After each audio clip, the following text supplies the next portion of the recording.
اتفضل يا دكتور. سلام عود سابونا، بعد إذنك لو قدرت أسأل سؤال عن رسم الصليب.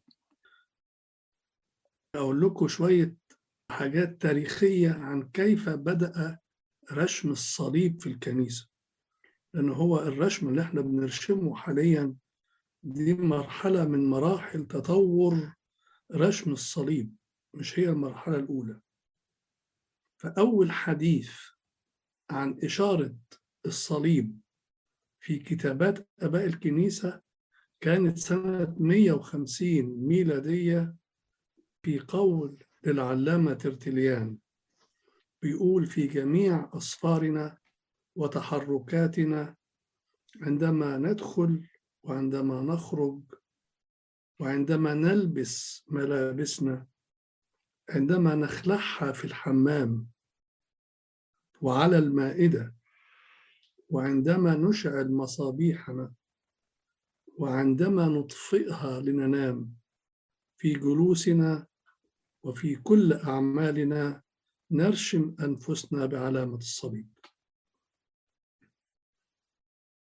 كلمة رشم مأخوذة أصلا من اللغة السريانية، وهي ترجمة للكلمة اليونانية سفراجيس، وده نفس النطق بتاعها في اللغة القبطي، ودي أحد الأسماء القديمة للمعمودية، زي ما بنقرأ الكلام ده في رسالة أفسس الإصحاح الأول ورسالة كورنثوس الثانية الإصحاح الأول برضه.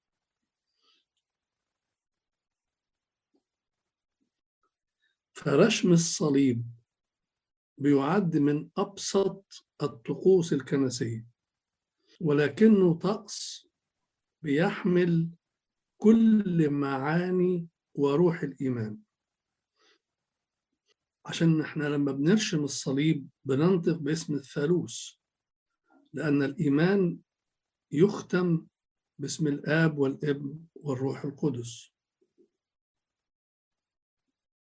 فرشم الصليب ليس مجرد اعتراف بالإيمان، وإنما تقبل سري لفعله القوي في كل أيام حياتنا.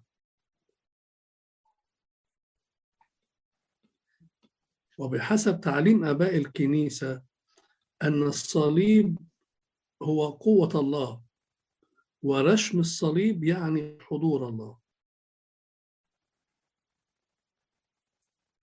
وعن قوة إشارة الصليب وكيف أنها تخيف الشياطين بيتكلم كتاب التقليد الرسولي الهيبوليتوس، ده اتكتب سنة 215 ميلادية.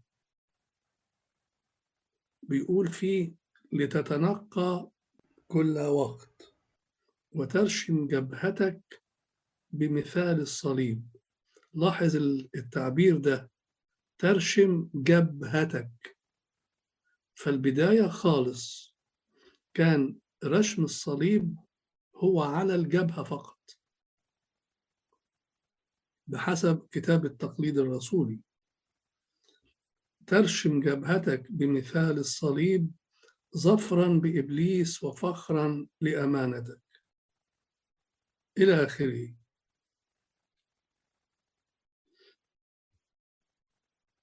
البابا أثناسيوس الرسولي يقول أن الصليب هو قوة المسيح للخلاص، والملائكة يخضعون لقوته ويتبعونه حيثما شاهدوا رسمه، ليعينوا الملتجئ إليه، ولا تحصل تخلية لمن حمل الصليب إلا الذي ضعفت أمانته فيه. وماري أبرام السرياني بيقول: بدل من أن تحمل سلاح أو شيء يحميك، احمل الصليب واطبع صورته على أعضائك وقلبك. والقديس أمبروسيوس أسقف ميلان يقول: لا تقوى الكنيسة أن تقوم دون الصليب، كما أن السفينة لا تقوم دون سارية.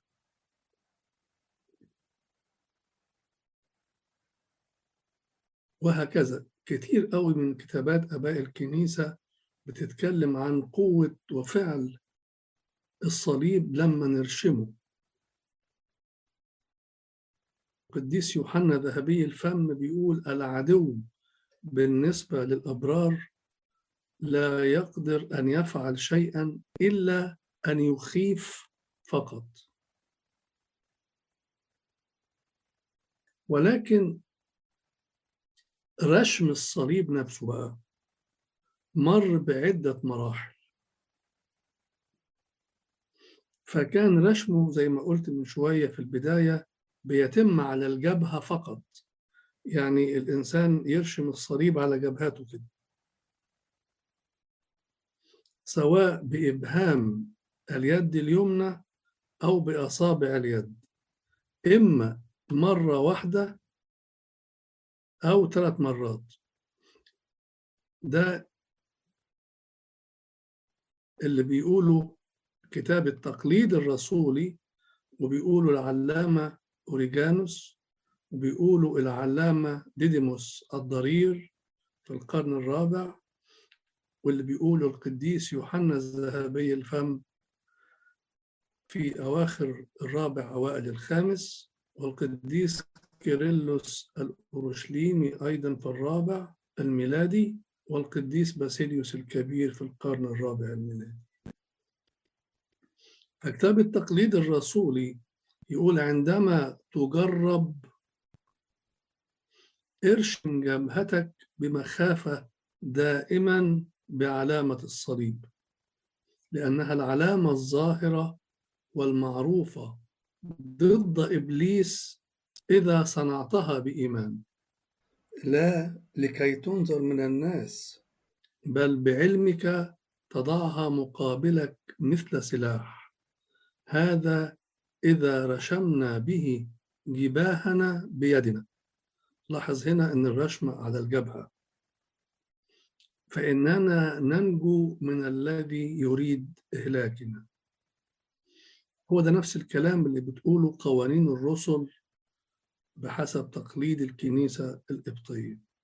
العلامة أوريجانوس يقول إنها العلامة التي يصنعها المسيحيون على جباههم سواء قبل الصلاة أو قبل قراءة الأسفار المقدسة.